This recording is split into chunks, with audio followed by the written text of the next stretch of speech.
Sometimes your life won't turn out how you planned it. It turns out how you work for it. How you wake up and you chase that dream every single morning. It's what you give your time and your energy to that takes you to the next level.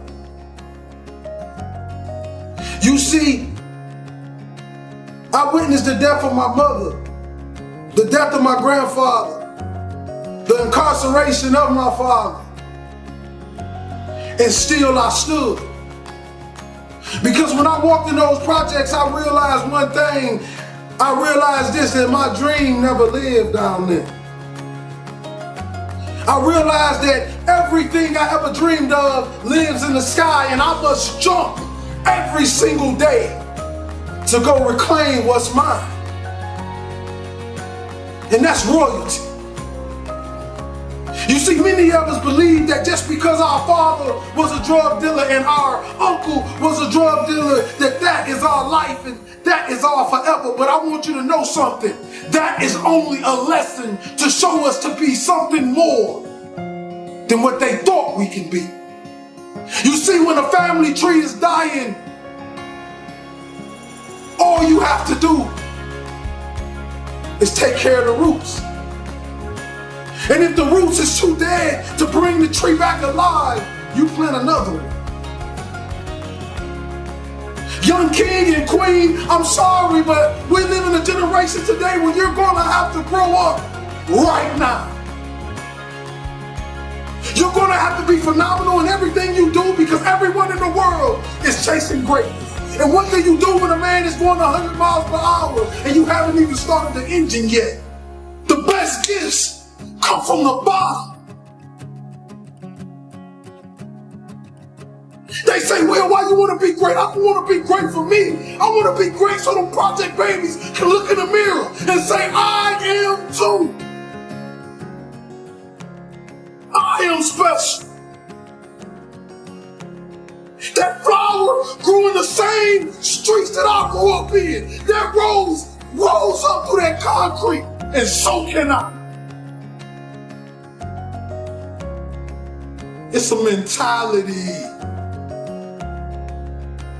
Roses can grow in the projects if you take care of the soil. It don't matter how big the house is, baby. It's the love inside of it. Take care of your community. Take care of your brothers and sisters. Hold cowards accountable for what they put in your neighborhoods. Put your crown back on your head. Let the world know your name. King and queen. This means you gotta work. This means you have to grind when they sleep. You gotta grind when they won't. You gotta grind when you do not feel like it. And this in all areas in life. School, sports, your religion. Consistency is the tunnel to greatness. Consistency will turn an ordinary man into something he never thought he could be. I want you to look in the mirror, young kings and queens today. If you're growing up with nothing and you're growing up without, I want you to look in the mirror and I want you to say these words. I want you to say that I am royalty. I am more of my generational curses. I am more than my drug addict father. I am more than my incarcerated uncle. No, I'm not better than them, but I want to do better for them. I want to give our last name a legacy that will be remembered forever. That when people speak of it, people will smile automatically.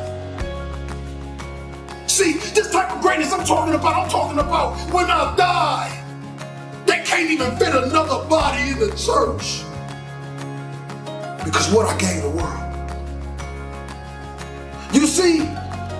You see all these men standing on top of the world. You think they're special, you think they're everything, but you don't know what they did to get there. King and queen. Are you willing to sell your soul for material things? Because right now, we're losing the battle to the evil, and I'm telling you, young kings, I need you to come back. I need you to come back to the kings and queens that I know you are as great citizens. You know, young kings that walk in the room with his pants pulled up, and young queens that cover her body and only show her face because she knows she's beautiful and she loves the skin she in. You see, I want to bring us back to that. I want to eliminate the NIGGA mindset and bring the king mindset, because that's what we were born of. Royalty. You see, kings and queens, life is like one man standing on one single street. And the Creator says, stay in your lane. If you stay in this lane, you will continue to ride. But if you pay attention to all the other cars, you will crash. What do I mean? I mean, don't pay attention to the next man. Pay attention to the best man. See, the best man is whoever you believe he is, because the mind has power.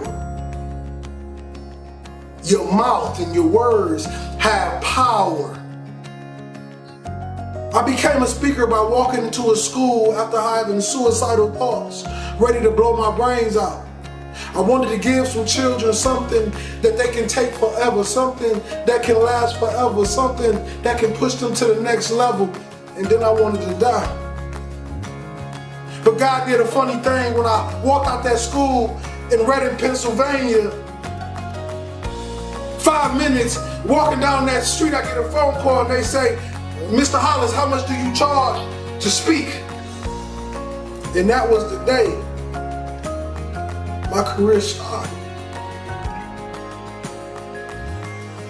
Since then, I have done nothing but speak. Since then, I've paid every bill with nothing but what I make from what I speak. Since then, I've had a meal every single night. Since then, I've met beautiful, kind people that help me go to the next level. Since then, you get my point. God is amazing. See, I thought it was about time that somebody came to the world and they gave people true words. You know, not just talk to the people with the big wallets and the big purses. I'm talking about the people that have nothing. I'm talking about the people who can barely get car served and barely feed their babies. I'm talking about the mothers left alone. I'm talking about the fathers that's lost that never had a father and had a baby and still don't know how to be a father, and they call the deadbeat every single day. See, the thing about this world, they believe that you can just vanish somebody into something, but I want you to know something. When God put his hands on it, you cannot vanish anything. Because that's the same man that turned into man.